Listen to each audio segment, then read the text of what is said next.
അങ്ങനെ 24-ാമത്തെ ചോദ്യത്തിലേക്ക് നമ്മൾ എത്തിയിരിക്കുകയാണ്. എന്താണ് 24-ാമത്തെ ചോദ്യം? തൊട്ടു മുൻപ് നമ്മൾ ചെയ്ത അതേ മോഡൽ ഒരു ചോദ്യമാണ്.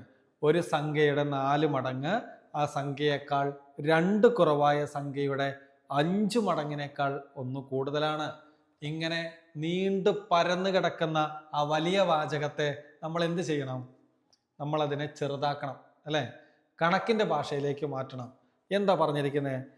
ഒരു സംഖ്യ നമുക്കറിയില്ല, എക്സ് എന്ന് എടുത്തു. ആ സംഖ്യയുടെ 4 മടങ്ങ് എന്ന് പറഞ്ഞാൽ ആ സംഖ്യയെ 4 കൊണ്ട് ഗുണിച്ചാൽ കിട്ടുന്നതാണ് 4x. ഓക്കെ, ഈ 4x എന്ന് പറയുന്നത് എന്താ?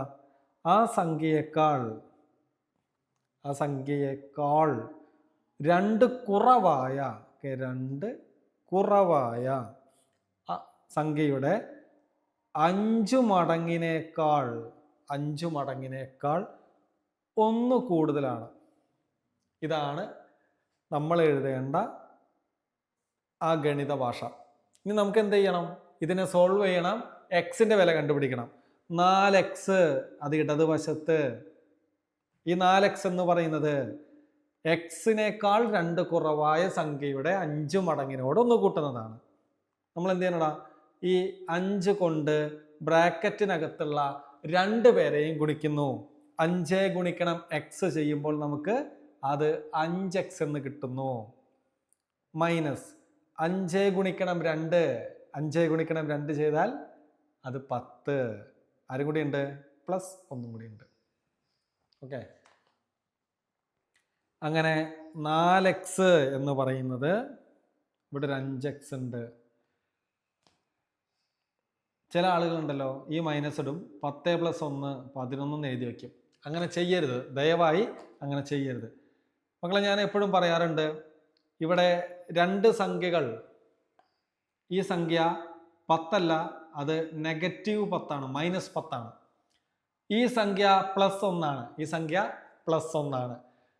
നെഗറ്റീവ് എന്ന് പറഞ്ഞാൽ മൈനസ് സംഖ്യകൾ നമുക്ക് കൊടുക്കാനുള്ള കടമായിട്ടും പോസിറ്റീവ് സംഖ്യകൾ നമ്മുടെ കയ്യിലുള്ള പണമായിട്ടും ചിന്തിക്കണം. പറയാറുണ്ട് അല്ലേ? അപ്പൊ -10 എന്ന് പറഞ്ഞാൽ എടാ 10 രൂപ നമുക്ക് കടം, +1 എന്ന് പറഞ്ഞാൽ പോക്കറ്റിൽ നമ്മുടെ കീശയിലുള്ളത് 1 രൂപ. 1 രൂപ കയ്യിലുണ്ട്, 10 രൂപ കടമുണ്ട്. അപ്പൊ എന്താ അവിടെ അവശേഷിക്കുക? 1 രൂപയെ കയ്യിലുള്ളൂ, 10 രൂപ കടമാണ്. ബാക്കി കടമുണ്ടാകും. എത്ര രൂപ? 10-ൽ നിന്ന് 1 പോയി, ബാക്കി 9 രൂപ കടം. ഇനി എന്ത് ചെയ്യും? എക്സുകളെല്ലാം നമ്മൾ ഒരേ സ്ഥലത്തേക്ക് എത്തിക്കും. ഓക്കെ, അപ്പൊ നമുക്ക് എന്ത് ചെയ്യണം? ഇവിടെയാണ് വലിയ എക്സ് ഉള്ളത് അല്ലേ? 5 എക്സുകളാണ് അപ്പുറത്തുള്ളത്. ഇവിടെ 4x ഉള്ളൂ. നമുക്ക് ഇയാളെ അപ്പുറത്തേക്ക് കൊണ്ടുപോകാം. 4x അപ്പുറത്തേക്ക് പോകുമ്പോൾ അതെന്താകും? അവിടെ ഓൾറെഡി ഒരു 5x ഉണ്ട്, അയാൾ അവിടെ ഇരിക്കട്ടെ. 4x-ന് പ്രത്യേകിച്ച് ചിഹ്നമൊന്നും ഇല്ലെങ്കിൽ അതിൻ്റെ അർത്ഥം അങ്ങേര് പോസിറ്റീവാണ്. ഈ സമമെന്ന് പറയുന്ന മാന്ത്രിക വാതിൽ തുറന്നിട്ടാണ് അപ്പുറത്തേക്ക് പോകുന്നത്. അപ്പൊ അതെന്തായി? അപ്പുറത്തേക്ക് പോകുമ്പോൾ അയാൾ രൂപം മാറി, നേരെ നെഗറ്റീവായി, ഓപ്പോസിറ്റായി, മൈനസായി. അപ്പൊ 5x - 4x എന്ന് കിട്ടി. ഓക്കെ, അതേപോലെ നമ്മൾ എന്ത് ചെയ്തു? ഈ -9നെ സമത്തിന്റെ ഇടതുവശത്തേക്ക് കൊണ്ടുവരികയാണ് അല്ലെ? ഈ സമത്തിന്റെ ഇങ്ങേ തലക്കിലേക്ക് കൊണ്ടുവരികയാണ്. അപ്പൊ എന്താകും? -9 സമം എന്ന് പറയുന്ന മാന്ത്രിക വാതിൽ തുറന്നിട്ടാണ് അപ്പുറത്തേക്ക് പോകുന്നത്. ആ മാന്ത്രിക വാതിലിന്റെ പ്രത്യേകത എന്താ? ആരാണോ അപ്പുറത്ത് കിടക്കുന്നത്, ആ വാതിലിനകത്തു കൂടി ആരാണോ പോകുന്നത്, അയാള് നേരെ ഓപ്പോസിറ്റായി മാറും. അപ്പൊ -9 പോകുമ്പോൾ അങ്ങേര് +9 ആകും. ഇത്രയും കിട്ടിയോ? കിട്ടിയെങ്കിൽ പറഞ്ഞേ, 9 എന്ന് പറയുന്നത് എന്തിനു തുല്യമാണ്? 5x-ൽ നിന്ന് 4x കുറച്ചാൽ കിട്ടുന്നതിനോട് തുല്യമാണ്. 5xകൾ ഞാൻ പറഞ്ഞു, എക്സിന് നിങ്ങൾക്ക് എന്ത് വേണമെങ്കിലുമായി സങ്കല്പിക്കാം. ഞാനിവിടെ പേനയായിട്ടാണ് കഴിഞ്ഞ കണക്കുകളിലൊക്കെ പറഞ്ഞത്. എങ്കിൽ 5 പേനയിൽ നിന്നും 4xകൾ 4 പേനകൾ കുറച്ചാൽ കിട്ടുന്നത് 5 പേനയിൽ നിന്നും 4 പേന പോയാൽ നമ്മുടെ കയ്യിൽ ബാക്കി 1 പേന. അപ്പൊ എക്സിന്റെ വില എന്താ? എക്സിന്റെ വില എന്ന് പറയുന്നത് എന്താണെന്ന് നമുക്ക് കിട്ടിയില്ലേ? എക്സിന്റെ വില ഇവിടെ 9 ആണ്. ഓപ്ഷൻ സി ആണ്. സെറ്റ് അല്ലേ? നമുക്ക് അടുത്തേക്ക് പോകാം. അപ്പൊ 26-ാമത്തെ ചോദ്യം 213 പവർ 8, 213 പവർ 8. അത് ചെയ്തു കഴിഞ്ഞാൽ ആ ഉത്തരത്തിൻ്റെ ഒറ്റയുടെ സ്ഥാനത്തെ അക്കം യൂണിറ്റ് പ്ലേസിൽ വരുന്ന ഡിജിറ്റ് ഏതാണെന്നാണ് കണ്ടുപിടിക്കേണ്ടത്. യൂണിറ്റ് പ്ലേസിൽ വരുന്ന അക്കത്തിനെ കണ്ടുപിടിക്കണം.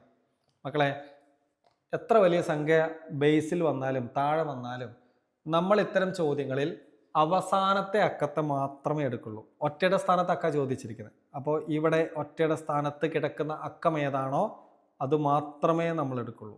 ഇവിടെ ഒറ്റയുടെ സ്ഥാനത്തെ അക്കം ഏതാ? അത് 3 ആണ്.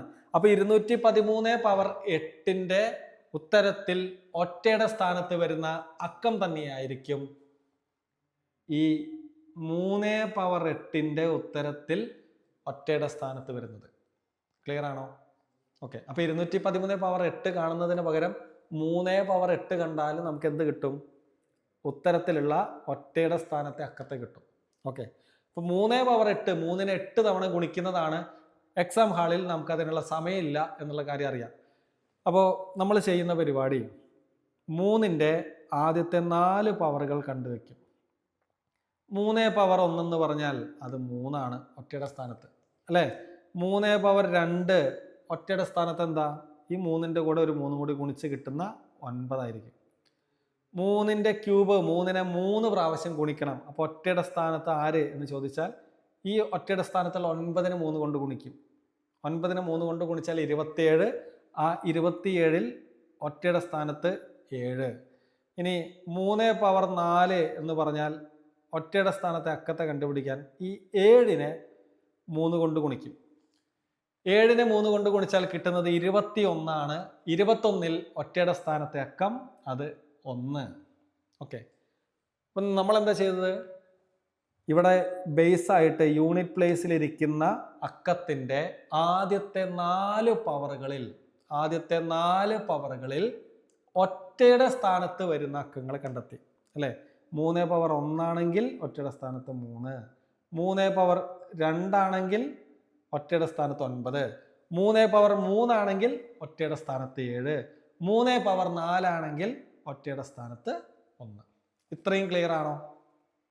എങ്കിൽ നമ്മൾ ഇനി ചെയ്യാൻ പോകുന്ന പരിപാടി ഇവിടെ 3ന്റെ പവറായി വന്നിരിക്കുന്ന സംഖ്യയെ 4 കൊണ്ട് ഹരിച്ച് ശിഷ്ടെടുക്കും. ഓക്കെ.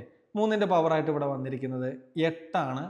8നെ 4 കൊണ്ട് ഹരിച്ചാൽ 8ൽ 2 4കൾ ശിഷ്ടം കിട്ടുന്നത് 0.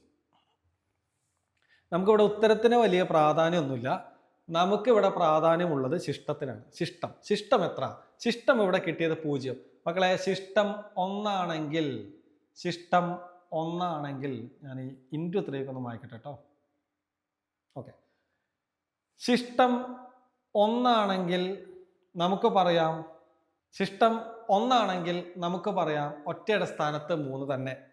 കിട്ടിയ ശിഷ്ടം 2 ആണെങ്കിൽ നമ്മൾ പറയും ഒറ്റയുടെ സ്ഥാനത്തെ അക്കം 9. കിട്ടിയ ശിഷ്ടം 3 ആണെങ്കിൽ നമ്മൾ പറയും ഒറ്റയുടെ സ്ഥാനത്ത് 7. ഇനി കിട്ടിയ ശിഷ്ടം 4 എന്നിവിടെ എഴുതാൻ പോവണ്ട. കാരണം ഏതൊരു സംഖ്യയും 4 കൊണ്ട് ഹരിച്ചാൽ കിട്ടുന്ന ശിഷ്ടം അത് 4നേക്കാൾ കുറവായിരിക്കും, അല്ലേ? 4നേക്കാൾ കുറവായ സംഖ്യകൾ ഏതൊക്കെയാ? 3, 2, 1, 0. 3, 2, 1, 0 ആയിരിക്കും.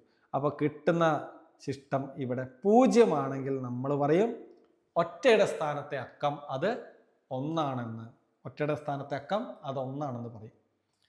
ഇതെന്തുകൊണ്ടാണ് ഇങ്ങനെ പറയുന്നത്? ആ കാര്യം കൂടി ഒന്ന് എക്സ്പ്ലെയിൻ ചെയ്തു തരാം.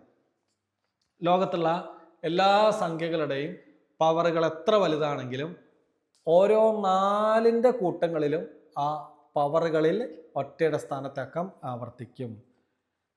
കൺഫ്യൂഷൻ ഉണ്ടാവും. ഞാനത് ചെയ്ത് കാണിച്ചു തരാം. 2-3 സംഖ്യകളുടെ ചെയ്ത് കാണിച്ചു തരാം. ഇവിടെ 2 പവർ 1 എന്ന് പറഞ്ഞാൽ ഒറ്റയുടെ സ്ഥാനത്ത് 2, അല്ലേ? 2 പവർ 2 എന്ന് പറഞ്ഞാലോ 4. ഒറ്റയുടെ സ്ഥാനത്ത് മാത്രം നോക്കിയാൽ മതി. 2 പവർ 3 എന്ന് പറഞ്ഞാൽ അത് 8. 2 പവർ 4 എന്ന് പറഞ്ഞാൽ ഒറ്റയുടെ സ്ഥാനത്ത് 6. ഇനി 2 പവർ 5 എന്ന് പറഞ്ഞാൽ ഇവിടെ ഇതാ 2 പവർ 5 എന്ന് പറഞ്ഞാൽ ഒറ്റയുടെ സ്ഥാനത്ത് എന്തായിരിക്കും? ഈ 6നെ വീണ്ടും 2 കൊണ്ട് ഗുണിച്ചു, 12 ആണ്. 12ൽ 2. ഓക്കെ. 2 പവർ 6 ഒറ്റയുടെ സ്ഥാനത്ത് 2 × 2 4. 2 പവർ 7 ഒറ്റയുടെ സ്ഥാനത്ത് അത് 8. 2 പവർ 8 ഒറ്റയുടെ സ്ഥാനത്ത് എത്രയാ? വീണ്ടും 6. ഇനി 2 പവർ 9 ആണെങ്കിൽ ഒറ്റയുടെ സ്ഥാനത്ത് 2 ആയിരിക്കും. 2 പവർ 10 ആണെങ്കിൽ ഒറ്റയുടെ സ്ഥാനത്ത് 4. 2 പവർ 11 ആണെങ്കിൽ അത് 8. 2 പവർ 12 ആണെങ്കിൽ അവിടെ ഒറ്റയുടെ സ്ഥാനത്ത് 6. മക്കളെ ഇവിടെ നോക്കിക്കേ ഓരോ 4ന്റെ കൂട്ടങ്ങളിലും ഒറ്റയുടെ സ്ഥാനത്ത് വരുന്ന ആളുകൾ ആദ്യത്തെ 4 സംഖ്യകളിൽ നോക്കിക്കേ, അത് 2, 4, 8, 6. 2, 4, 8, 6. ഇനി രണ്ടാമത്തെ 4ന്റെ കൂട്ടത്തിലോ അപ്പോഴും ഇതേ സംഖ്യകൾ തന്നെയല്ലേ? 2, 4, 8, 6. ഇനി മൂന്നാമത്തെ 4ന്റെ കൂട്ടങ്ങൾ എടുത്താലോ, അടുത്ത 4 കൂട്ടങ്ങൾ എടുത്താലോ അവിടെയും ഇതേ സംഖ്യകൾ 2, 4, 8, 6. ഇതുകൊണ്ടാണ് ഞാനിപ്പോൾ 2ന്റെ മാത്രമാണ് പറഞ്ഞിരിക്കുന്നത്. ഇനി 3ന്റെയും കൂടി ഞാനൊന്ന് എഴുതി കാണിക്കാം. 3 പവർ 1 ഒറ്റയുടെ സ്ഥാനത്ത് 3. 3 പവർ 2 ആണെങ്കിൽ ഒറ്റയുടെ സ്ഥാനത്ത് 9.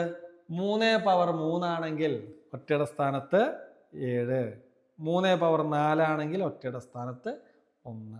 ഇനി വീണ്ടും 3 പവർ 5 ആണെങ്കിൽ ഈ ഒറ്റയുടെ സ്ഥാനത്തുള്ള 1നെ 3 കൊണ്ട് ഗുണിച്ചാൽ കിട്ടുന്ന ആളായിരിക്കില്ലേ?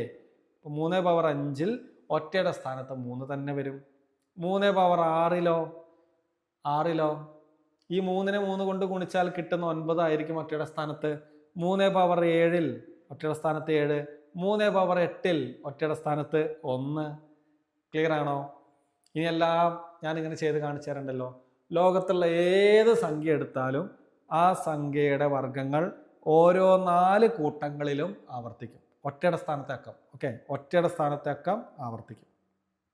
അതുകൊണ്ടാണ് ഇത്തരം ചോദ്യങ്ങളിൽ ഉത്തരം കണ്ടെത്താൻ വേണ്ടി നമ്മൾ ആ മുകളിലിരിക്കുന്ന പവറിനെ 4 കൊണ്ട് ഹരിക്കുന്നത്. ക്ലിയർ? ഇനി ഡൗട്ട് ഉണ്ടാകില്ല എന്നാണ് ഞാൻ വിചാരിക്കുന്നത്. അപ്പം നമ്മുടെ ഉത്തരം എന്താ? നമ്മുടെ ഉത്തരം ഇവിടെ ശിഷ്ടം 0 കിട്ടിയതുകൊണ്ട് നമ്മുടെ ഉത്തരം 1 ആണ്. ഓപ്ഷൻ എ ആണ് നമ്മുടെ ഉത്തരം. അങ്ങനെ നമ്മുടെ അടുത്ത ചോദ്യം 27ാമത്തെ ചോദ്യം ഇങ്ങനെയാണ്. താഴെ കുറച്ച് പ്രസ്താവനകൾ പറഞ്ഞിട്ടുണ്ട്. ആ പ്രസ്താവനകളിൽ ശരിയായ പ്രസ്താവനകൾ ഏതൊക്കെ എന്നുള്ളതാണ്. നമുക്ക് നോക്കാം, ഓരോ പ്രസ്താവനകളായിട്ട് നോക്കാം. ഒന്നാമത്തെ സ്റ്റേറ്റ്മെന്റ് 1 മുതൽ 100 വരെ. ഒന്നാമത്തെ സ്റ്റേറ്റ്മെന്റ് എങ്ങനെയാണ്? 1 മുതൽ 100 വരെ ആകെ 26 അഭാജ്യ സംഖ്യകൾ ഉണ്ട്. ആകെ 26 അഭാജ്യ സംഖ്യകൾ ഉണ്ട്. ഞാൻ 1 മുതൽ 100 വരെ എത്ര അഭാജ്യ സംഖ്യകൾ ഉണ്ടെന്ന് കഴിഞ്ഞ വീഡിയോയിൽ പഠിപ്പിച്ചിരുന്നു, ഡീറ്റെയിൽ ആയിട്ട് പഠിപ്പിച്ചിരുന്നു. എങ്കിലും ഞാനിവിടെ പറയാം. 1 മുതൽ 25 വരെ എത്ര അഭാജ്യ സംഖ്യകൾ എന്ന് ചോദിച്ചാൽ അത് 9. 26 മുതൽ 50 വരെ എത്ര അഭാജ്യ സംഖ്യകൾ എന്ന് ചോദിച്ചാൽ അത് 6. 51 മുതൽ 75 വരെ എത്ര അഭാജ്യ സംഖ്യകൾ എന്ന് ചോദിച്ചാൽ അതും 6. 76 മുതൽ 100 വരെ എത്ര അഭാജ്യ സംഖ്യകൾ എന്ന് ചോദിച്ചാൽ അതിന്റെ ഉത്തരം അത് 4. മക്കളെ, ഇത് ഓരോ 25ന്റെ കൂട്ടങ്ങളുമാണ്. ഇനി 50ന്റെ കൂട്ടങ്ങൾ ചോദിച്ചാൽ 1 മുതൽ 50 വരെ എത്ര അഭാജ്യ സംഖ്യകൾ നിങ്ങൾക്ക് പറയാലോ. ഇനി 9 6 കൂട്ടിയാൽ കിട്ടുന്ന 15. ഇനി 50 മുതൽ 100 വരെ എത്ര അഭാജ്യ സംഖ്യകൾ എന്ന് ചോദിച്ചാൽ നിങ്ങൾക്ക് പറയാലോ. ഈ 6ഉം 4ഉം കൂട്ടി കിട്ടുന്ന 10.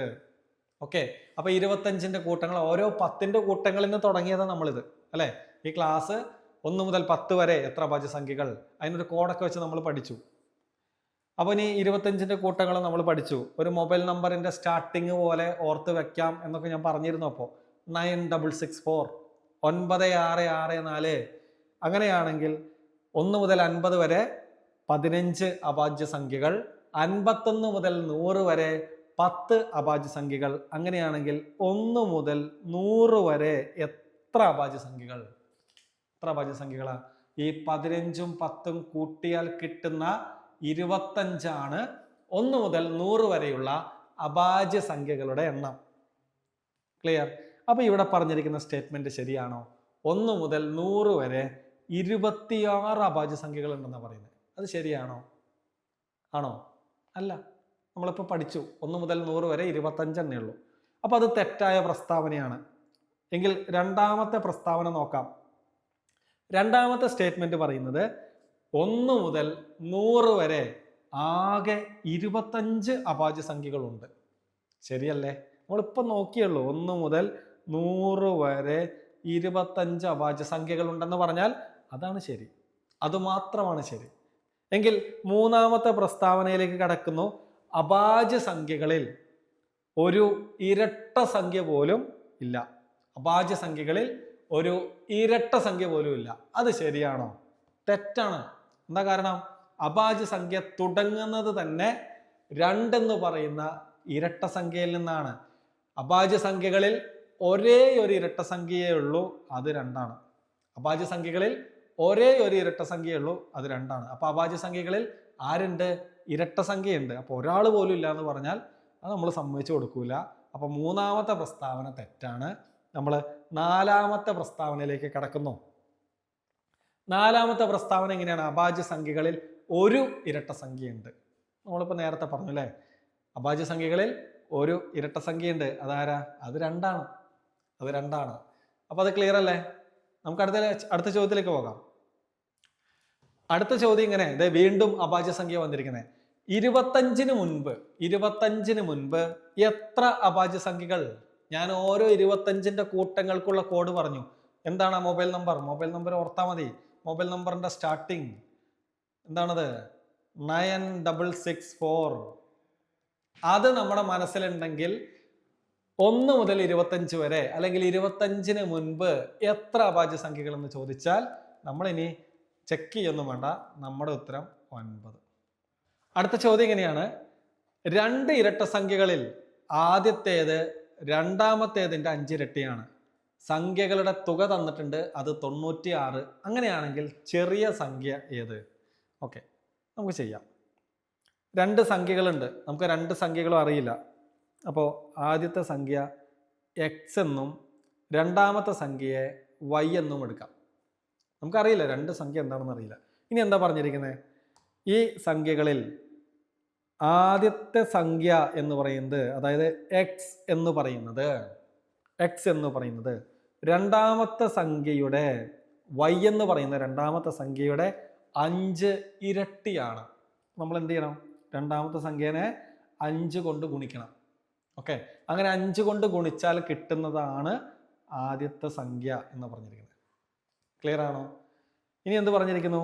ഈ സംഖ്യകൾ തമ്മിൽ കൂട്ടിയാൽ, എക്സും വൈയും തമ്മിൽ കൂട്ടിയാൽ നമുക്ക് 96 ഉത്തരം കിട്ടും. എക്സും വൈയും തമ്മിൽ കൂട്ടിയാൽ കിട്ടുന്ന ഉത്തരം 96 ആണെന്ന് പറഞ്ഞിട്ടുണ്ട്. കണ്ടുപിടിക്കേണ്ടത് എന്താ? ഇവിടെ ചെറിയ സംഖ്യ ഏതാണെന്നാണ് കണ്ടുപിടിക്കേണ്ടത്. ഏതാ ചെറിയ സംഖ്യ? എക്സ് ആണോ വൈ ആണോ ചെറിയ സംഖ്യ?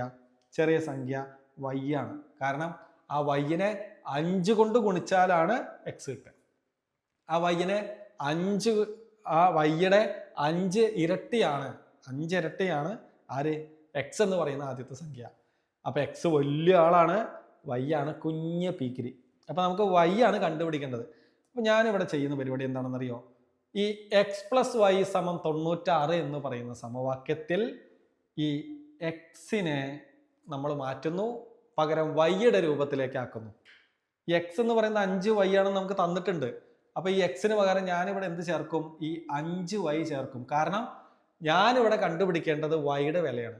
വൈ എത്രയാണെന്നാണ് കണ്ടുപിടിക്കുന്നത്, ചെറിയ സംഖ്യ. അപ്പൊ 5 വൈ എന്ന് ഞാൻ എക്സിന് പകരം ചേർത്തു. ബാക്കിയുള്ള ആളുകൾ അതുപോലെ എഴുതുന്നു. 5 വൈ പ്ലസ് വൈ സമം 96. എടാ, 5 വൈയുടെ കൂടെ ഒരു വൈയും കൂടി ചേർന്നാൽ അത് 6 വൈ ആകും. 6 വൈ എന്ന് പറയുന്നത് 96. എങ്കിൽ ഒരു വൈ എത്ര എന്ന് ചോദിച്ചാൽ അപ്പുറത്തൊരു 96 ഉണ്ട്. വൈയിന്റെ കൂടെ അധികപ്പറ്റായിട്ട് നിൽക്കുന്ന 6നെ നമ്മൾ സമം എന്ന് പറയുന്ന മാന്ത്രിക വാതിൽ കടത്തി അപ്പുറത്തേക്ക് വിടണം. അപ്പൊ അതെന്താവും? ഗുണനം 6 അപ്പുറത്തേക്ക് പോകുമ്പോൾ അത് ഹരണം 6 ആയി മാറും. 96ൽ എത്ര 6കളുണ്ട്? 9ൽ എത്ര 6? 1 6 അല്ലേ? ഇവിടെ എഴുതിയ കാണില്ല അല്ലേ? ഞാൻ ഇപ്പുറത്ത് എഴുതാം. ഓക്കെ, വൈ എന്ന് പറയുന്നത് 96/6 എന്ന് കിട്ടി. ഇനി 96ൽ എത്ര 6കൾ? ഓരോന്നായി ചെയ്താൽ മതി. 9ൽ എത്ര 6കൾ? 9ൽ 1 6. 9ൽ നിന്ന് ഒരു 6 പോയി. അപ്പോൾ 9ൽ നിന്ന് 6 പോയാൽ ബാക്കി 3. ആ 3 തൊട്ടടുത്ത് കിടക്കുന്ന സംഖ്യയുടെ ഒപ്പം ചേർക്കുക. അപ്പോൾ 36 ആയി. 36ൽ എത്ര ആറുകൾ? നമുക്കറിയാം 6 6 36. നമുക്ക് കിട്ടി. ചെറിയ സംഖ്യയാണ് ചോദിച്ചിരിക്കുന്നത്. ചെറിയ സംഖ്യയുടെ ഉത്തരം എത്രയാ മക്കളെ? അത് 16 ആണ്. Option A. ഓപ്ഷൻ എ ആണ് ശരിയായ ഉത്തരം. അപ്പോൾ നമ്മൾ അടുത്ത ചോദ്യത്തിലേക്ക് പോകുന്നു. ഇവിടെ ചോദ്യം ഇങ്ങനെ വായിക്കണം. 154ന്റെ സ്ക്വയറിനോട്, ഓക്കെ, 154ന്റെ വർഗത്തിന്റെ വില കണ്ടുപിടിക്കാൻ വേണ്ടി അത് കിട്ടാൻ 153ന്റെ സ്ക്വയറിനോട്, 153ന്റെ വർഗത്തിന്റെ വിലയോട് എത്ര കൂട്ടണം? എത്ര കൂട്ടണം? ഇതാണ് ചോദ്യം. ചോദ്യം ഇങ്ങനെ വേണം വായിച്ചെടുക്കാൻ. ഇവിടെ ഞാൻ പറഞ്ഞില്ലേ, എക്സ്പോണൻസ് എഴുതുന്ന സമയത്ത് ചെറിയ പിശക് വരുന്നുണ്ട്. ഓക്കെ, അതൊന്ന് ശ്രദ്ധിക്കണം. നമുക്കെന്നാ ചെയ്യാം. ഇവിടെ 154ന്റെ സ്ക്വയർ കിട്ടാൻ 153ന്റെ സ്ക്വയറിനോട് എത്ര കൂട്ടണം എന്നുള്ളതാണ് ചോദ്യം. ഞാനൊന്ന് ചോദിച്ചോട്ടെ, എനിക്ക് 10 എത്ര കൂട്ടണം? എനിക്ക് 10 കിട്ടാൻ, 10 ഉത്തരമായി കിട്ടാൻ 6ന്റെ കൂടെ എത്ര കൂട്ടണം എന്നാണ് ചോദ്യമെങ്കിൽ, എനിക്ക് 10 എന്ന് പറയുന്ന ഉത്തരം കിട്ടാൻ 6ന്റെ കൂടെ എത്ര കൂട്ടണം എന്നായിരുന്നു ചോദ്യമെങ്കിൽ, നമ്മൾ ആ കൂട്ടേണ്ട സംഖ്യ എങ്ങനെ കണ്ടുപിടിക്കും? ആ കൂട്ടേണ്ട സംഖ്യ കിട്ടാൻ നമ്മൾ എന്ത് ചെയ്താൽ മതി? ഈ 6നെ ഇപ്പുറത്തേക്ക് തട്ടി 10ൽ നിന്ന് 6 കുറയ്ക്കും, അല്ലേ? 10ൽ നിന്ന് 6 കുറച്ചാൽ നമുക്ക് ആ സംഖ്യ കിട്ടും, 4 കിട്ടും. അതേ പരിപാടി ഇവിടെ ചെയ്യും. എന്താണ്? ഈ സംഖ്യ കണ്ടുപിടിക്കാൻ, ഇവിടെ അറിയാത്ത സംഖ്യ കണ്ടുപിടിക്കാൻ നമ്മൾ ഈ 153നെ ഇപ്പുറത്തേക്ക് തട്ടും. 154ന്റെ വർഗം സ്ക്വയർ അവിടെ ഉണ്ട്, അങ്ങനെ അവിടെ ഇരിക്കട്ടെ. ഈ 153ന്റെ സ്ക്വയർ പോസിറ്റീവാണ് അതിന്റെ സൈൻ. അത് ഇപ്പുറത്തേക്ക് വരുമ്പോൾ അത് -153 സ്ക്വയർ എന്നാകും. ഇത് ചെയ്താൽ നമുക്ക് ആ സംഖ്യ കിട്ടും. ഓക്കെ, ഇനി 154ന്റെ സ്ക്വയർ എന്ന് പറഞ്ഞാൽ 154നെ 2 തവണ ഗുണിക്കുന്നതാണ്. 153ന്റെ സ്ക്വയർ എന്ന് പറഞ്ഞാൽ 153നെ 2 തവണ ഗുണിക്കുന്നതാണ്. അപ്പൊ ഇത് രണ്ടും ഇരുന്ന് ഗുണിച്ച് എന്നിട്ട് അതിന് കുറച്ച് ഉത്തരത്തിലേക്കൊക്കെ എത്തുമ്പോഴേക്കും നമ്മുടെ കയ്യിലുള്ള സമയം പോകും. നമുക്ക് കളയാനില്ലാത്തത് സമയമാണ്. അപ്പൊ എന്ത് ചെയ്യണം? ഇതിനൊരു വഴിയുണ്ട്. നോക്കിക്കേ, ഈ 153ഉം 154 എന്നൊക്കെ പറയുന്നത് അടുത്തടുത്ത് കിടക്കുന്ന സംഖ്യകളാണ്, അല്ലെ? അടുത്തടുത്ത് കിടക്കുന്ന സംഖ്യകൾക്ക് ഒരു പ്രത്യേകതയുണ്ട്. ആ പ്രത്യേകതയിലേക്ക് കിടക്കാം. എന്താണ് ആ പ്രത്യേകത എന്ന് നോക്കാം. ആ പ്രത്യേകത എങ്ങനെയാണ്? അടുത്തടുത്തുള്ള സംഖ്യകൾ ഞാൻ എടുക്കുന്നു. ഒരു 5ന്റെ സ്ക്വയർ, തൊട്ടടുത്ത് കിടക്കുന്ന സംഖ്യ 4ന്റെ സ്ക്വയർ. ഇവർ തമ്മിൽ നമുക്കൊന്ന് കുറച്ച് നോക്കാം. 5ന്റെ വർഗം 25 മൈനസ് 4ന്റെ വർഗം അത് 16. കുറച്ചാൽ കിട്ടുന്നത് എത്ര? 9. ഇനി വേറൊരെണ്ണം കൂടി എടുക്കാം. 3ന്റെ സ്ക്വയർ മൈനസ് 2ന്റെ സ്ക്വയർ. 3ന്റെ വർഗം 9 മൈനസ് 2ന്റെ വർഗം അത് 4. കുറച്ചാൽ കിട്ടുന്നത് നമുക്ക് 5. ഇനി ഒന്ന് നോക്കിക്കേ, ഞാൻ ഒരുപാട് ഉദാഹരണം പറഞ്ഞ് സമയം കളയണ്ടല്ലോ. എടാ, 5ന്റെ സ്ക്വയറും 4ന്റെ സ്ക്വയറും തമ്മിലുള്ള വ്യത്യാസം കണ്ടപ്പോൾ കിട്ടിയത് 9 ആണ്. ഈ 9 എന്ന് പറയുന്നത് ഈ 5ഉം 4ഉം കൂടി കൂട്ടുന്നതല്ലേ? 5ഉം 4ഉം കൂടി കൂട്ടുന്നതല്ലേ? ഇനി ഇവിടെ നോക്കിക്കേ, 3ന്റെ സ്ക്വയറും 2ന്റെ സ്ക്വയറും തമ്മിലുള്ള വ്യത്യാസം എടുത്തപ്പോൾ നമുക്ക് കിട്ടിയത് 5. ഈ 5 എന്ന് പറയുന്നത് ഈ കിടക്കുന്ന 3നെയും 2നെയും കൂട്ടിയാൽ കിട്ടുന്നതല്ലേ? അല്ലടാ, കിട്ടി അല്ലേ?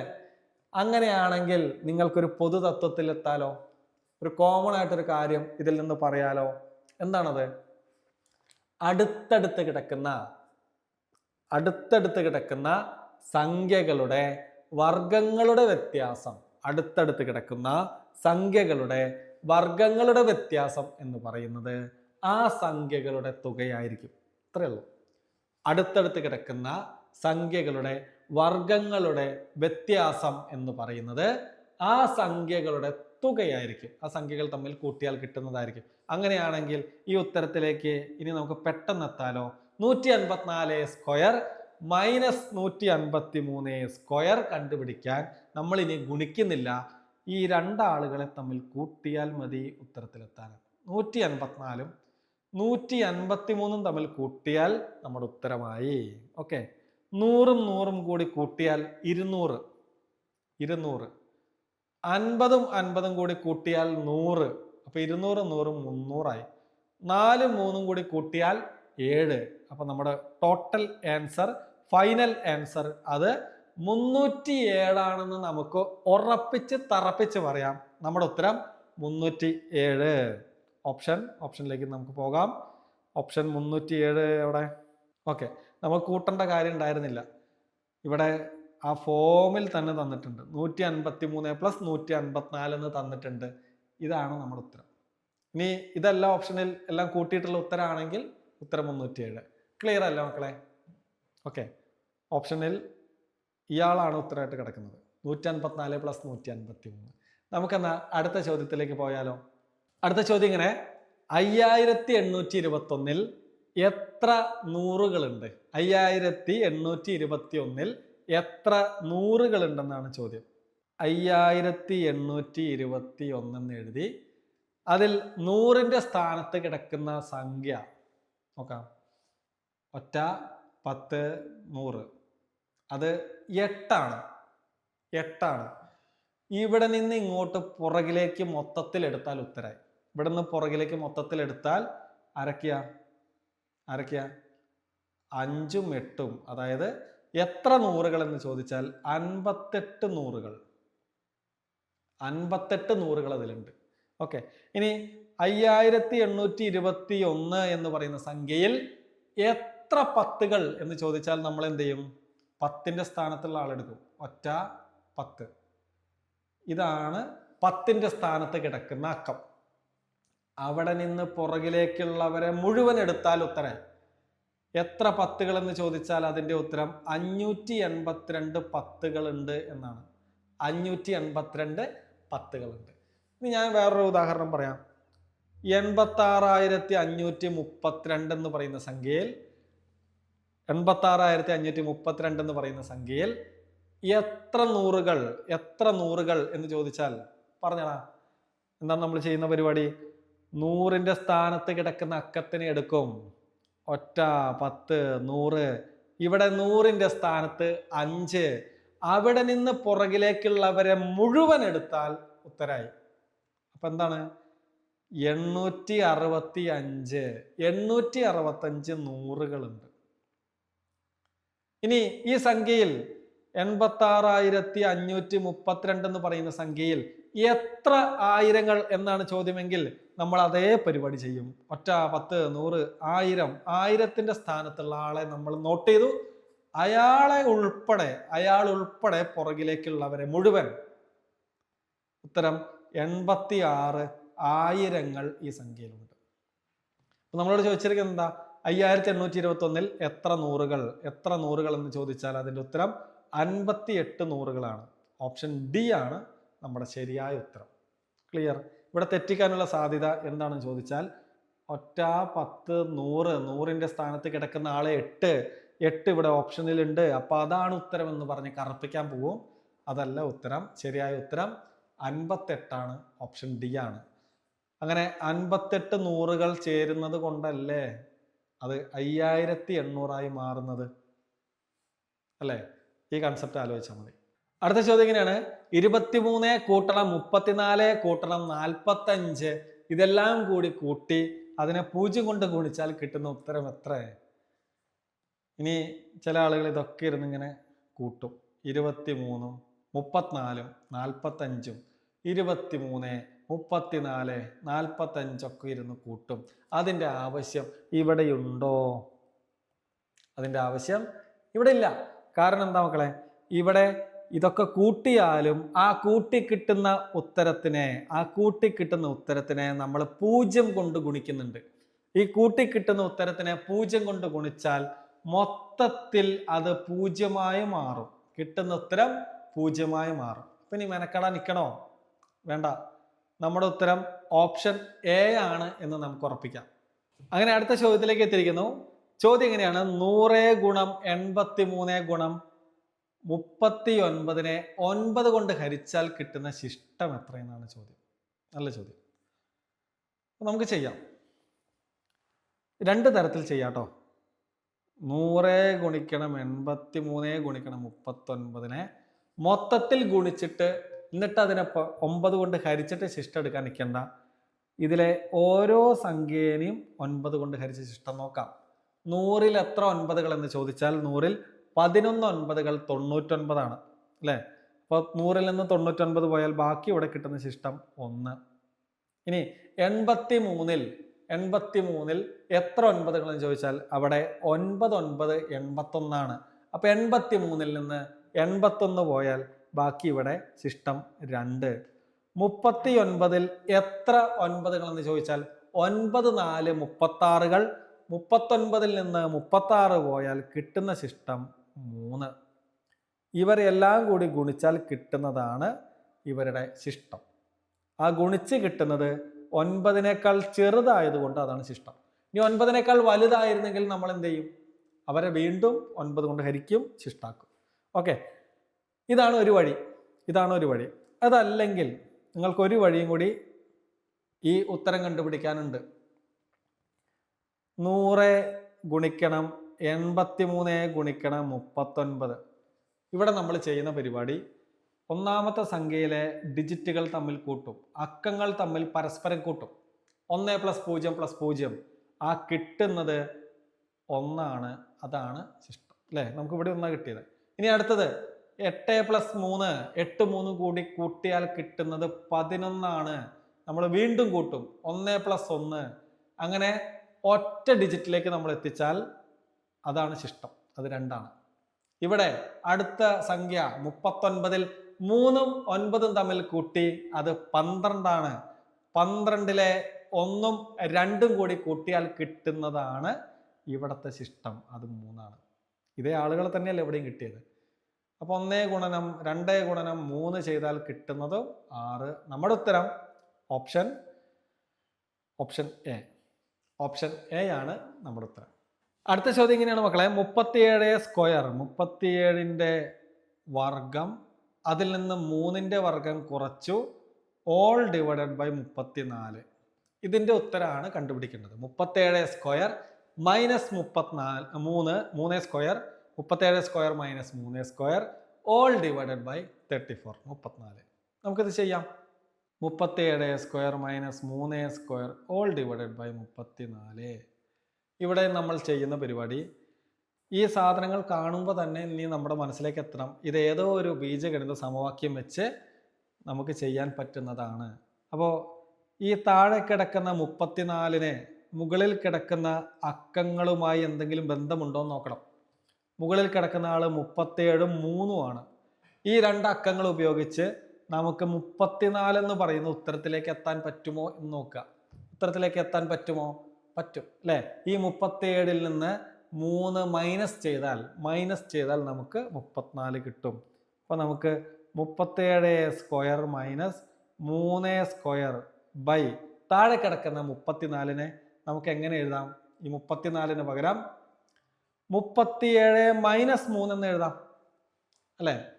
ഇനി നമ്മൾ പഠിച്ചിട്ടുണ്ട് A square minus B square എന്ന് പറയുന്നത് A plus B into A minus B പഠിച്ചിട്ടുണ്ട് അല്ലേ?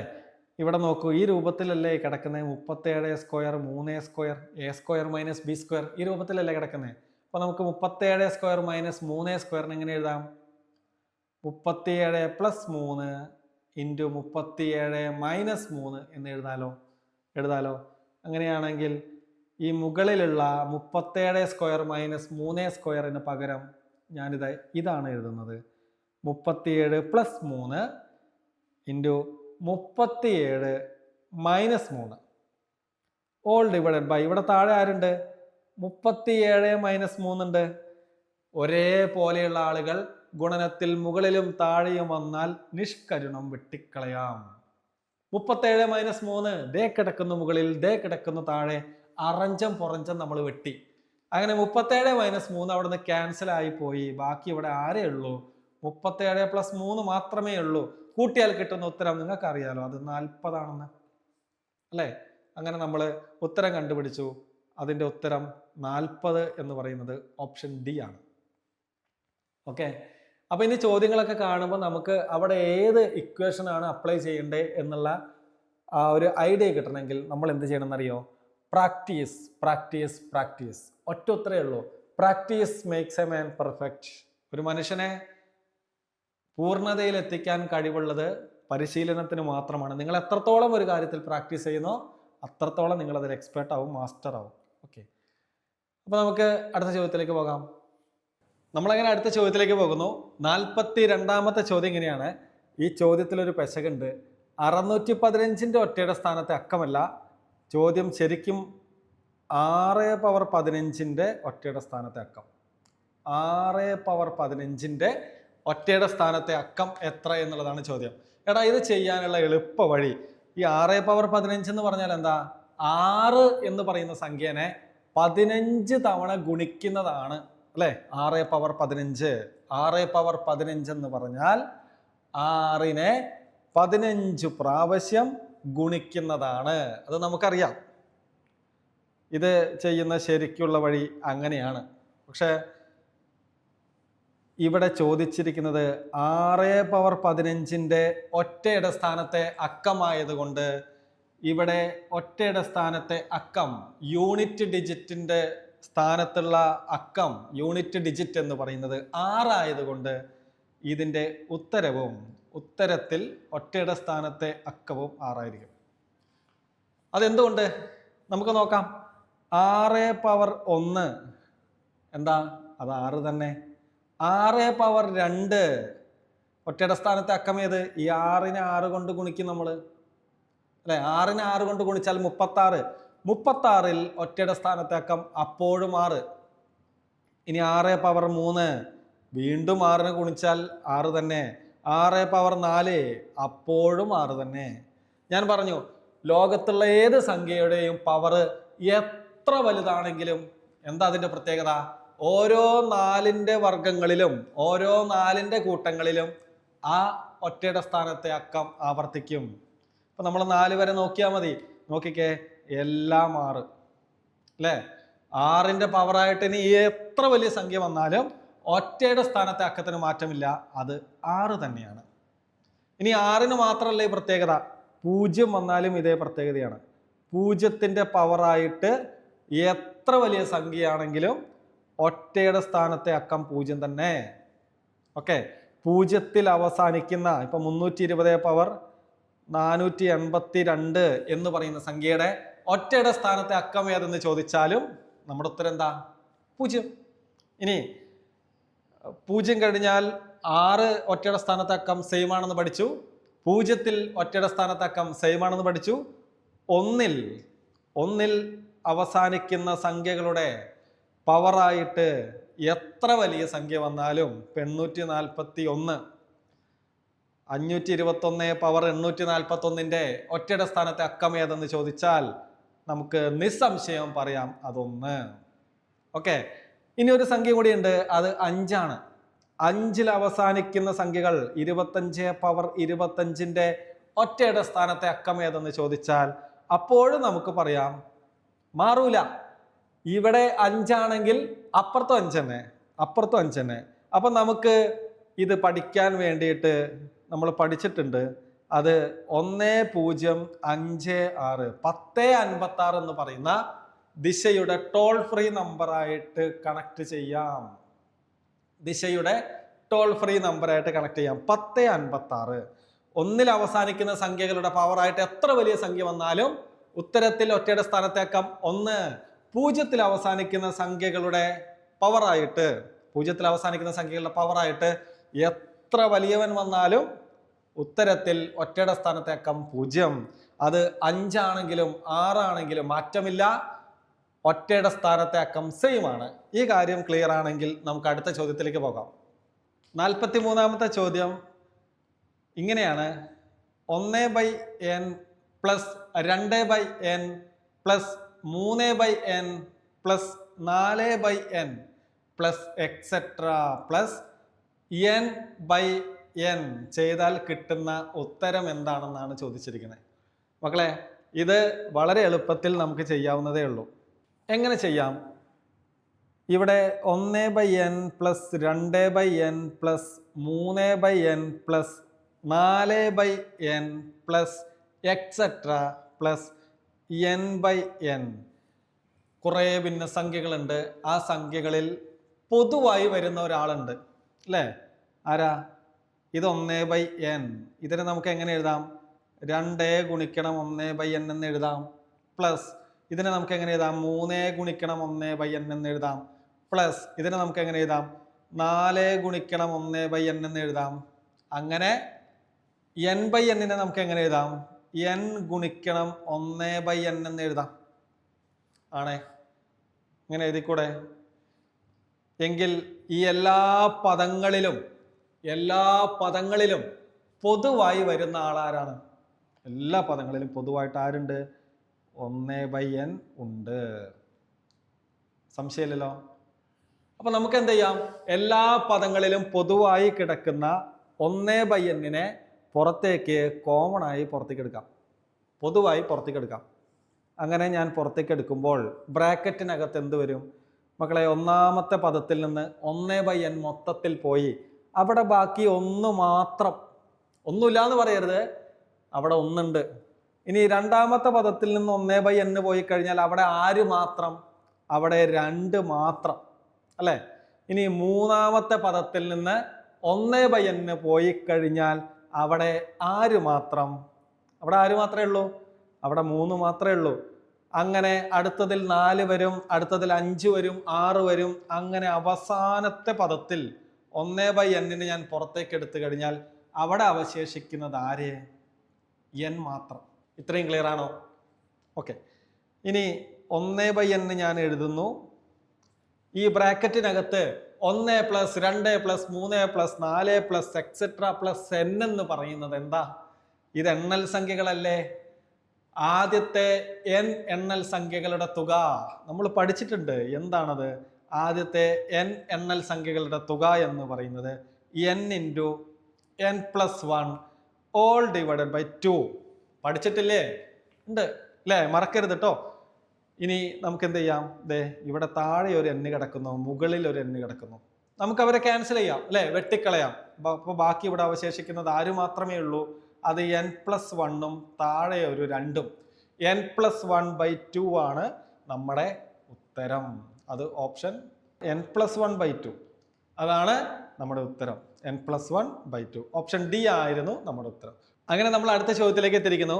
ഈ ചോദ്യം 13 പ്ലസ് 23 പ്ലസ് 33 അങ്ങനെ 203 വരെ കൂട്ടാനുള്ളതല്ല. ഞാൻ പറഞ്ഞു എക്സ്പോണൻസ് ടൈപ്പ് ചെയ്യുമ്പോൾ ചെറിയ പെശക് സംഭവിക്കുന്നുണ്ട്. അത് ഈ ചോദ്യത്തിന് ഇങ്ങനെ വേണം വായിക്കാൻ. അത് 1 cube plus 2 cube plus 3 cube plus etcetera plus 20 ക്യൂബാണ്. ആദ്യത്തെ 20 എണ്ണൽ സംഖ്യകളുടെ ഗണങ്ങളുടെ തുക, ക്യൂബുകളുടെ തുക. അപ്പൊ ക്യൂബുകളുടെ തുക കാണാൻ ഒരു ഇക്വേഷൻ ഉണ്ട്. അതിങ്ങനെയാണ്. എണ്ണൽ സംഖ്യകളുടെ തുക കാണാനുള്ള ഇക്വേഷൻ എന്താ? അത് n into n plus 1 all divided by 2 ആണ് അല്ലേ? അപ്പൊ ഗണങ്ങളുടെ തുക കാണാൻ നമ്മൾ ഇതിന്റെ സ്ക്വയർ എടുത്താൽ മതി. ഇവിടെ തെറ്റിക്കാൻ ഒരു സാധ്യതയുണ്ട്. എന്താണെന്ന് വെച്ച് കഴിഞ്ഞാൽ ഈ n into n plus 1 all divided by 2 അതൊക്കെ നമ്മുടെ മനസ്സിലുണ്ടാകും. പക്ഷെ ഈ മുകളിൽ കിടക്കുന്ന പവർ അത് പലപ്പോഴും പലരും 2ന് പകരം 3 എടുക്കുന്നത് കണ്ടിട്ടുണ്ട്. കാരണം എന്താ? ഗണങ്ങളുടെ തുക, ക്യൂബുകളുടെ തുക. അപ്പൊ ഉത്തരത്തിൽ ഇവിടെ സ്ക്വയർ അല്ല ക്യൂബാണ്, അവിടെ 3 എന്നൊക്കെ തെറ്റിക്കാനുള്ള സാധ്യതയുണ്ട്. അത് വേണ്ട, മനസ്സിന് ഇപ്പോഴേ പറഞ്ഞു വെച്ചോ, തെറ്റിക്കും, ശ്രദ്ധിക്കണം എന്നുള്ളത്. അപ്പൊ ഇവിടെ സ്ക്വയർ ആണ് 2. ഇനി n എന്ന് പറഞ്ഞാൽ എന്താ? എത്ര എണ്ണമുണ്ടോ, എത്ര എണ്ണൽ സംഖ്യകളുടെ ആണോ ഗണങ്ങളുടെ തുക, ആ എണ്ണമാണ്, നമ്പർ ഓഫ് ടേംസ്, അതാണ് n. ഇവിടെ എത്രയാണ് n?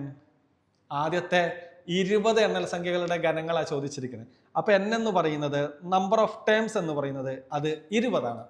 ഓക്കെ. ഇനി നമ്മൾ എന്ത് ചെയ്യും? ഈ n പകരം 20 ഇട്ട് കൊടുക്കുന്നു, ചെയ്യുന്നു. അപ്പോ തുക എന്താണ്? n പകരം ഞാൻ 20 ഇട്ടു. n പ്ലസ് 1, 20 പ്ലസ് 1 എന്ന് പറയുന്നത് 21. All divided by 2. കഴിഞ്ഞില്ല, ഇവിടെ ഒരു സ്ക്വയറും കൂടി ഉണ്ട്. ഓക്കെ, അപ്പോൾ 2ഉം 20 നമുക്ക് ചെറുതാക്കാം. 20ന്റെ പകുതി 10. 10 ഗുണിക്കണം 21ന്റെ ഉത്തരം അത് 210. 210ന്റെ സ്ക്വയർ കണ്ടാൽ ഉത്തരം. 210ന്റെ സ്ക്വയർ കണ്ടാൽ അത് ഉത്തരാണ്. 210ന്റെ സ്ക്വയർ. ഓക്കെ, തൽക്കാലം നമുക്ക് 21ന്റെ വർഗം കാണാം. 21ന്റെ വർഗം ഞാൻ 2-3 വഴികളൊക്കെ കഴിഞ്ഞ വീഡിയോസിൽ എക്സ്പ്ലെയിൻ ചെയ്തിട്ടുണ്ട്. എന്താണത്? ഒന്നെങ്കിൽ 21ലെ ആദ്യത്തെ ഡിജിറ്റ് 04, ആദ്യത്തെ ഡിജിറ്റ് 2, അതിന്റെ വർഗം 2 ഡിജിറ്റ് ആക്കി എഴുതിയാൽ 04. രണ്ടാമത്തെ ഡിജിറ്റ് 1, രണ്ടാമത്തെ ഡിജിറ്റ് 1, ആ 1 അതിന്റെ വർഗം കണ്ടാൽ 2 ഡിജിറ്റ് ആക്കിയാൽ അത് 01. രണ്ടാമത്തെ വരിയിൽ ഞാനൊരു 0 ഇട്ടു. ഈ സംഖ്യകളെ, ഈ സംഖ്യയിലെ അക്കങ്ങളെ പരസ്പരം ഗുണിച്ചു. 2 ഗുണിക്കണം 1, 2. 2ന്റെ ഇരട്ടി എടുത്തു, അത് 4. കൂട്ടിയാൽ മതി. നമുക്ക് അങ്ങനെ കൂട്ടുമ്പോൾ 441 കിട്ടും. അതാണ് 21ന്റെ വർഗം. ഒരു വഴി. രണ്ടാമത്തെ വഴി എന്താ ഞാൻ പറഞ്ഞേ? 1ൽ അവസാനിക്കുന്ന രണ്ടക്ക സംഖ്യകളെ തമ്മിൽ ഗുണിക്കാൻ ആ ഉത്തരത്തിന്റെ അവസാനം ഒരു 1 എഴുതി വെക്കുക. 10ന്റെ സ്ഥാനത്തുള്ള അല്ലെങ്കിൽ ആദ്യത്തെ ഡിജിറ്റുകളെ തമ്മിൽ കൂട്ടുക. 2 കൂട്ടിയാൽ 4. വീണ്ടും ആദ്യത്തെ ഡിജിറ്റുകളെ തമ്മിൽ ഗുണിക്കുക. 2 തമ്മിൽ ഗുണിച്ചാലും 4. ഓക്കെ, ഇത്തരം വഴികൾ കയ്യിലിരിക്കട്ടെ, ഉപകാരപ്പെടും. ഏതെങ്കിലുമൊക്കെ ഒരു വഴി പ്രാക്ടീസ് ചെയ്യുക. 2 വഴികൾ പ്രാക്ടീസ് ചെയ്യുക. നിങ്ങൾ എക്സാം ഹാളിൽ ഏതെങ്കിലും ഒരു വഴി സഹായിക്കും. അങ്ങനെയാണെങ്കിൽ നമ്മളിവിടെ കണ്ടുപിടിച്ചു 21ന്റെ സ്ക്വയർ എത്രയെന്നുള്ളത്. അപ്പോൾ അത് 441. ഉത്തരമായോ? ഉത്തരമായിട്ടില്ല. ഒരു 0ത്തിനെ നമ്മൾ മാറ്റി നിർത്തിയിരുന്നു അല്ലെ? ഒരു 0 സ്ക്വയറിൽ വന്നിട്ടുണ്ടെങ്കിൽ ആ സ്ക്വയർ കാണുമ്പോൾ ഉത്തരത്തിൽ എത്ര പൂജ്യങ്ങളുണ്ടോ അതിന്റെ ഇരട്ടി പൂജ്യങ്ങൾ ഉണ്ടാകും. ഇവിടെ ഒരു 0 സ്ക്വയർ കാണുന്ന ചോദ്യത്തിൽ. അപ്പൊ ഉത്തരത്തിൽ എത്ര? അപ്പുറത്ത് ഒരു 0 ആണെങ്കിൽ അപ്പുറത്ത് 2 0 ഉണ്ടാവും. ഓക്കെ, അടുത്ത ചോദ്യം ഇങ്ങനെയാണ്. 1നും 50നും ഇടയിൽ വരുന്ന ഇരട്ട സംഖ്യകളുടെ തുക അതെല്ലാം കൂടി കൂട്ടിയാൽ എത്ര എന്നുള്ളത് കണ്ടുപിടിക്കണം. എടാ, ഇടയിൽ എന്ന് പറഞ്ഞാൽ ഒരിക്കലും 50ന് എടുക്കരുത്. 1നും 50നും ഇടയിൽ വരുന്ന ആളുകളെ മാത്രമേ എടുക്കാവൂ. അപ്പൊ 50 ഇരട്ട സംഖ്യയാണ്, പക്ഷെ എടുക്കാൻ പാടില്ല. ചോദ്യം 1 മുതൽ 50 വരെയുള്ള ഇരട്ട സംഖ്യകളുടെ തുക എന്ന് ചോദിച്ചിരുന്നെങ്കിൽ 50നെയും കൂടി പരിഗണിക്കായിരുന്നു. പക്ഷെ ഇവിടെ എന്താ ചോദിച്ചിരിക്കുന്നത്? ഇടയിൽ വരുന്ന, അതിനിടയ്ക്ക് വരുന്ന ആളുകളുടെ തുക മതി. ഓക്കെ, അപ്പൊ 50 ഇരട്ട സംഖ്യ ആണെങ്കിലും 50 എടുക്കരുത് എന്ന കാര്യം ഓർക്കണം. അപ്പൊ ഏതൊക്കെയാ 1നും 50നും ഇടയിൽ വരുന്ന ഇരട്ട സംഖ്യകൾ? അത് 2, 4, 6 അങ്ങനെ പോയി 50ന്റെ തൊട്ട് മുമ്പുള്ള ഇരട്ട സംഖ്യ 48. ഇതുവരെ കൂട്ടിയാൽ എത്ര എന്നുള്ളതാണ് ചോദ്യം. ഇത്രയും കൂട്ടിയാൽ എത്ര എന്നാണ് ചോദ്യം. നോക്കൂ, നമ്മളിവിടെ ചെയ്യുന്നത് എന്താ? സമാന്തര ശ്രേണികൾ എന്ന് പറയുന്ന കൺസെപ്റ്റ് വെച്ചിട്ടാ. ഇതിലാകെ എത്ര പദങ്ങൾ ഉണ്ടെന്ന് കണ്ടുപിടിക്കണം. ഈ തന്നിരിക്കുന്ന ശ്രേണിയിൽ, ഇത് സമാന്തര ശ്രേണിയുടെ കൺസെപ്റ്റ് വെച്ച് ചെയ്യാനുള്ള കാരണം എന്താ? ഇതൊക്കെ ഇരട്ട സംഖ്യകളാണ്. ഇവർക്കിടയിൽ ഓരോ പദങ്ങൾക്കിടയിലും വരുന്ന വ്യത്യാസം അത് പൊതുവാണ്. ആ പൊതുവ്യത്യാസം എന്ന് പറയുന്നത് 2 ആണ് അല്ലെ? ഇവർക്കിടയിലുള്ള ഗ്യാപ്പ് എല്ലായിടത്തും 2 ആണ്, സെയിം ആണ്. അങ്ങനെ പൊതുവ്യത്യാസം ഉള്ളത് കൊണ്ടാണ് ഇത് സമാന്തര ശ്രേണിയാണെന്ന് പറയുന്നത്. നമുക്കറിയാം ഇരട്ട സംഖ്യയും ഒറ്റ സംഖ്യയും എണ്ണൽ സംഖ്യയും ഒക്കെ എന്താണ്? സമാന്തര ശ്രേണികളാണ്. അങ്ങനെയാണെങ്കിൽ നമുക്ക് എന്ത് ചെയ്യാം? സമാന്തര ശ്രേണികളുടെ കൺസെപ്റ്റ് വെച്ച് പദങ്ങളുടെ എണ്ണം കണ്ടുപിടിക്കാം. എന്താ പദങ്ങളുടെ എണ്ണം കണ്ടുപിടിക്കാനുള്ള സൂത്രവാക്യം? നമ്മൾ കുറെ ചോദ്യങ്ങളായി ചെയ്യുന്നു. എനിക്കൊപ്പം പറഞ്ഞേ, അവസാന പദത്തിൽ നിന്ന്, ലാസ്റ്റ് ടേമിൽ നിന്ന് ഫസ്റ്റ് ടേം കുറച്ച് അല്ലെ? അവസാന പദത്തിൽ നിന്ന് ആദ്യ പദം കുറച്ച് പൊതുവ്യത്യാസം കൊണ്ട് ഹരിക്കണം. പൊതുവ്യത്യാസം കൊണ്ട് ഹരിക്കണം. ചില ആളുകൾ ഇവിടെ വെച്ച് നിർത്തും. പറ്റൂല, നിർത്തരുത്. ഒരു 1 കൂടി കൂട്ടണം. ഓക്കെ, അപ്പൊ അവസാന പദം ഇവിടെ 48 മൈനസ് ആദ്യ പദം 2 ഓൾ ഡിവൈഡഡ് ബൈ പൊതുവ്യത്യാസം അത് 2 പ്ലസ് 1. അപ്പൊ 48ൽ നിന്ന് 2 കുറച്ചാൽ അത് 46, അതിന്റെ പകുതി പ്ലസ് 1. 46ന്റെ പകുതി എന്ന് പറയുന്നത് 23 ആണ്, പ്ലസ് 1. അങ്ങനെ നമ്മൾ കണ്ടുപിടിച്ചു 1നും 50നും ഇടയിൽ ആകെ 24 പദങ്ങളുണ്ട്. 24 പദങ്ങളുണ്ട്. ഇനി തുക കണ്ടുപിടിക്കാൻ ആദ്യ പദവും അവസാന പദവും നമുക്കറിയെങ്കിൽ തുക കണ്ടുപിടിക്കാനുള്ള എളുപ്പത്തിലുള്ള സൂത്രവാക്യം ഇതാണ്: n/2 into first term plus last term. ആദ്യ പദവും അവസാന പദവും തന്നിട്ടുണ്ടെങ്കിൽ അവരെ തമ്മിൽ കൂട്ടുക, എന്നിട്ടോ എത്ര പദങ്ങളുണ്ടോ ആ പദങ്ങളുടെ എണ്ണത്തിന്റെ പകുതി കൊണ്ട് ഗുണിക്കുക. നമുക്ക് അറിയാം n എന്ന് പറയുന്നത് നമ്പർ ഓഫ് ടേംസ്. ആകെ എത്ര പദങ്ങൾ നമ്മൾ നേരത്തെ കണ്ടുപിടിച്ചു, 24 പദങ്ങൾ. അപ്പൊ 24/2. ഇനി ഗുണിക്കാം. ആരെ ഗുണിക്കണം? ആദ്യ പദവും അവസാന പദവും തമ്മിൽ കൂട്ടിയാൽ കിട്ടുന്നതിനെ ഗുണിക്കണം. ഓക്കെ, അപ്പൊ ആദ്യ പദം എത്ര? ആദ്യ പദം ഇവിടെ 2 പ്ലസ്, ഓക്കെ, ഇവിടെ ആദ്യ പദം 2, അവസാന പദം 48. നമുക്ക് ചെയ്താൽ 24/2 ഇൻറ്റു 48ഉം 2ഉം തമ്മിൽ കൂട്ടിയാൽ കിട്ടുന്നത് 50 അല്ലെ? നമുക്കിതിൽ 2 കൊണ്ട് 50നെ ചെറുതാക്കിയാൽ കിട്ടുന്നത് 25. അപ്പൊ 24ഉം 25ഉം തമ്മിൽ ഗുണിച്ചാൽ കിട്ടുന്നതാണ് ഉത്തരം. 24ഉം 25ഉം തമ്മിൽ ഗുണിച്ചാൽ കിട്ടുന്നതാണ് നമ്മുടെ ഉത്തരം. ഓക്കെ, ഇനി 25 കൊണ്ട് ഗുണിക്കാനുള്ള എളുപ്പവഴി ഞാൻ പറഞ്ഞു തന്നിട്ടില്ലേ? 25 കൊണ്ട് ഗുണിക്കാനുള്ള എളുപ്പവഴി എന്താ? നമുക്ക് ഇവിടെ ഗുണിക്കുന്നത് 24ഉം 25ഉം തമ്മിലാണ്. 25 കൊണ്ട് ഗുണിക്കുന്ന സംഖ്യ ഇവിടെ 24. നമ്മൾ എന്ത് ചെയ്യും?